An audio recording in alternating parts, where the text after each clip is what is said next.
Hello friends, welcome back in sound and tech. आज हम वापस आए हैं एक बहुत इंटरेस्टिंग पर थोड़ा कड़वा टॉपिक के ऊपर। हाँ जी दोस्तों, आज का टॉपिक होने वाला है डैम्पिंग फैक्टर। ये डैम्पिंग फैक्टर होती क्या है? हम जब कोई एम्पलीफायर खरीदते हैं तब डैम्पिंग फैक्टर का बात हम बहुत बार सुनते हैं।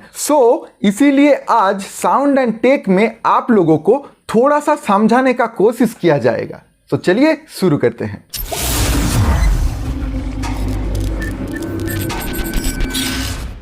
डैम्पिंग फैक्टर समझने से पहले मैं थोड़ा चीज़ आप लोगों के सामने आसान कर देता हूं। देखते हैं कुछ चीज़ें। देखिए, ये क्या है? ये एक स्पीकर का कॉइल है और हम ये जानते हैं ये जो स्पीकर के कॉइल होते हैं ये कॉपर की एक ही वायर से बार बार वुंड किया जाता है। उसके बाद एक कॉइल निकलता है, वो ही हम यूज़ करते हैं मैग्नेट के बीच रख के, जिसके अंदर से जब पावर पास होता है तब ये कॉइल हरकत मचाती है जो कौन से फ्रीक्वेंसी रेंज को एक्सपोर्ट करता है। और अब ये देखिए, ये होता है स्पीकर का स्पाइडर। इसके बारे में अभी नहीं बता रहा हूँ, सिर्फ देख लीजिए। अब ये आया स्पीकर का कोन का बारी। अगर हम लोग अब एक स्पीकर का मैकेनिज्म देखें तो होता क्या है, मैग्नेट के ऊपर लगाया जाता है ये स्पाइडर। स्पाइडर के ऊपर ग्लू से सेट किया जाता है कॉइल, जो थोड़ा अंदर की तरफ रहता है, थोड़ा बाहर की तरफ रहता है। उसके ऊपर सेट किया जाता है स्पीकर का कोन, जो सेट होता है कॉइल और स्पाइडर का ग्लू जहां था वहां से ऊपर की तरफ जहां स्पीकर का कोन ग्लूड होता है वहां थोड़ा ऊपर जैसा हमें दिखने को मिलता है। अब ये आप लोगों को मैंने क्यों बताया? क्योंकि दोस्तों, डैम्प का मतलब होता है कि दब जाना। और स्पीकर का दबने का बात किया जाए तो अगर आप स्पीकर टेस्टिंग करते हैं तो प्लस और माइनस का जो वायर होता है वो अगर आप बैटरी से कनेक्ट करें प्लस माइनस अच्छी तरह ठीक ठाक लगा के, तो स्पीकर ऊपर की तरफ निकलता है। और अगर वो कनेक्शन आप उल्टा कर दें, नेगेटिव में पॉजिटिव और पॉजिटिव में नेगेटिव, तब स्पीकर अंदर की तरफ जाता है। ठीक है, इसके बाद अब आते हैं मेन बात में। तो अब ये देखिए, यहां अगर बीच में हम स्पीकर को रख दे और इसके आगे की तरफ और पीछे की तरफ एक लाइन ड्रॉ करें, जहां हम ये समझे कि स्पीकर का कोन कॉइल जहां सेट है वो 0 पोजीशन है, तो आगे की तरफ +5 तक जाता है और पीछे की तरफ -5 तक जाती है। फिर हम जब स्पीकर को एम्पलीफायर के साथ कनेक्ट करते हैं तब होता क्या है, हम लोग वायर से स्पीकर तक एक करंट भेजते हैं जो कि एक सर्किट कंप्लीट करता है। कैसे? एम्पलीफायर से जो पावर सेंड होता है वायर से, वो जाके स्पीकर की कॉइल में कनेक्ट होता है और वहां घूमते हुए एक सर्किट कंप्लीट करता है और फिर लौट के एक नेगेटिव फोर्स होके एम्पलीफायर तक लौट आती है। यही होता है एक कंप्लीट सर्किट स्पीकर को ड्राइव करने के लिए। अगर हम ये मान ले कि एम्पलीफायर से एक हाई फ्रीक्वेंसी सेंड किया जा रहा है स्पीकर की तरफ, तो एम्पलीफायर से पावर आया, स्पीकर 0 पोजीशन से हीट होके 5 की पोजीशन में चला जाता है। स्पीकर का कोन आप देखते ही हैं बाहर की तरफ निकल आता है। एक फ्रीक्वेंसी हीट आया और स्पीकर की कोन बाहर की तरफ +5 की तरफ निकल आया। ठीक है, अब स्पीकर वहां जाता है वाइब्रेशन के साथ, क्योंकि स्पीकर जब बजता है कोन वाइब्रेट करता है, यह हम सभी जानते हैं। तो स्पीकर वाइब्रेशन हो रहा है। अभी आपका स्पीकर अगर 0 पोजीशन तक लौट नहीं आया तो क्या होगा? एम्पलीफायर से तो कॉन्टिन्यूअस फ्रीक्वेंसी सेंड होते आ रहे हैं, तो वो कॉन्टिन्यूअस फ्रीक्वेंसी आपका स्पीकर का कोन को हिट करता ही जाएगा। तो फिर दोस्तों, स्पीकर का कोन आपका 5 की पोजीशनिंग पे था, अब लौट आ रहा है थोड़ा थोड़ा करके, मान लीजिए 4 तक आया, तब तक और एक फ्रीक्वेंसी आ गया तो स्पीकर का कोन और थोड़ा बाहर की तरफ चला जाएगा। हो सकता है आपका स्पीकर फट के निकल आए। अगर डैम्पिंग फैक्टर अच्छा हो तभी आपका स्पीकर 0 पोजीशनिंग तक जल्दी से लौटेगा। कैसे लौटेगा?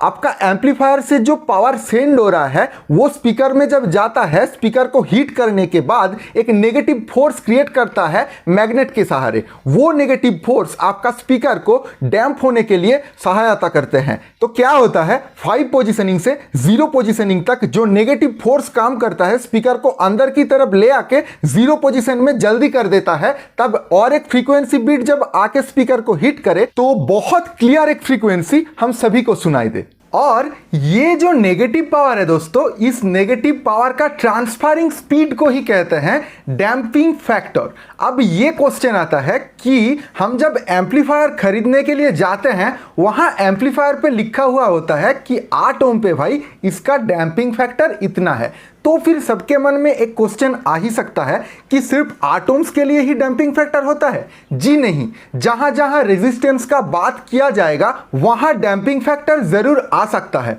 यानी कि आपका 4 ओम्स और 2 ओम्स में भी डैम्पिंग फैक्टर होगा। ये जब हम साइंटिफिकली एक्सप्लेन करेंगे, तब एम्पलीफायर का इंपीडेंस जब हम 8 ओम्स यूज करते हैं तब 8 ओम्स के लिए डैम्पिंग फैक्टर निकलता है। ठीक उसी तरह उस साइंटिफिक इक्वेशन में अगर आप एम्पलीफायर का इंपीडेंस चेंज करते हुए चला जाओ तो एम्पलीफायर का हर 1 ओम्स के लिए आपको डैम्पिंग फैक्टर कितना है वो पता चल जाएगा।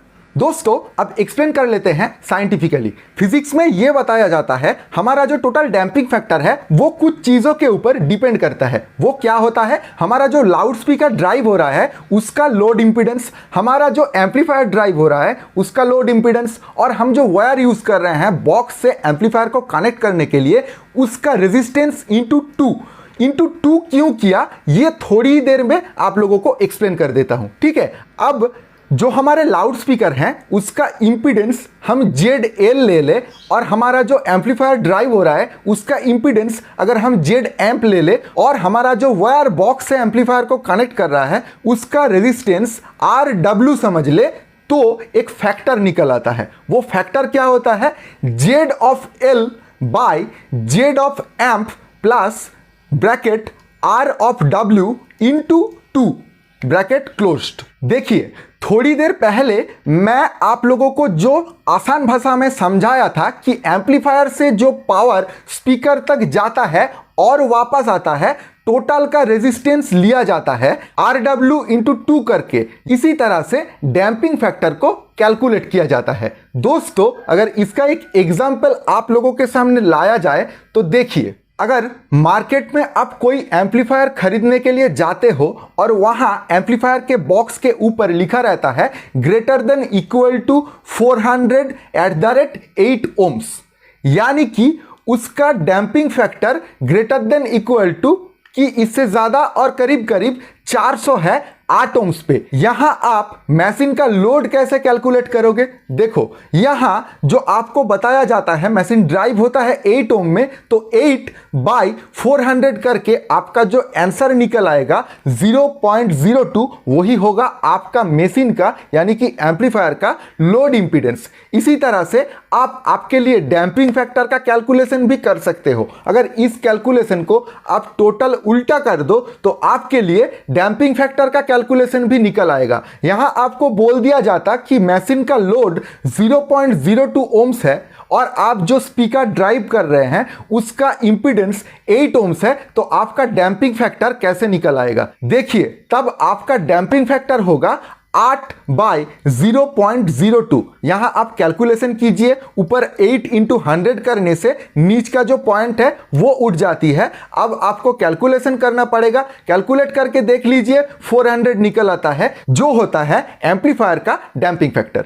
तो मैंने कोशिश किया आप लोगों को साइंटिफिकली और हमारे अपने भाषा में समझाने के लिए। आशा करूंगा कि आपको समझ में आ गया। अगर नहीं आया तो आप कमेंट बॉक्स में मुझे बोल सकते हैं। मैं वादा करता हूं आप लोगों को लाइव आकर भी मैं समझा दूंगा, अगर आप सभी लोग कमेंट करते हैं। अगर आपको अभी भी कुछ कुछ बातें डाउट रहता है तो फिर प्लीज़ कमेंट कीजिए। मैं वादा करता हूं लाइव में ज़रूर आऊँगा इस टॉपिक के ऊपर। तो आज का वीडियो था यहीं तक, फिर मिलेंगे नए किसी वीडियो के साथ। तब तक के लिए जय हिंद, वंदे मातरम।